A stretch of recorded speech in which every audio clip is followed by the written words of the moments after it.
menga o'xshab xato qilmaydi. Assalomu alaykum aziz obunachilarimiz, aziz qizlarimiz.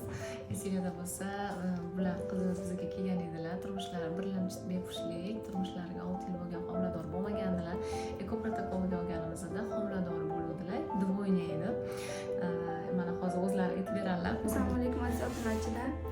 Biz 6 yil bo'lgan turmush qurganimizga birlamchi bepushtlik bilan kelgandik. Sevara Mansurovnani oldilariga 2 embrion qo'ygandilar. Birinchisida bo'lmagan, ikkinchisida bo'lganda yaxshi o'tgan. Bo'lgandan keyin ham kelib ketib yurganmiz. Keyin Sevara Mansurovna qonimni tekshirib quyuqligiga keleksan yozib bergandilar. Men o'z boshimchalik qilib to'xtatgandim sheriklardan. Ora kunda qilib ular to'xtatgani uchun 34 haftalikda bittasining yurakchasi urmay qoldi. Keyin buni vaqtli kesarroq qilib oldi. Sizlarga nimani aytmoqchiman? Menga o'xshab xato qilmaydi. Rahmat Sevara Mansurovnaga.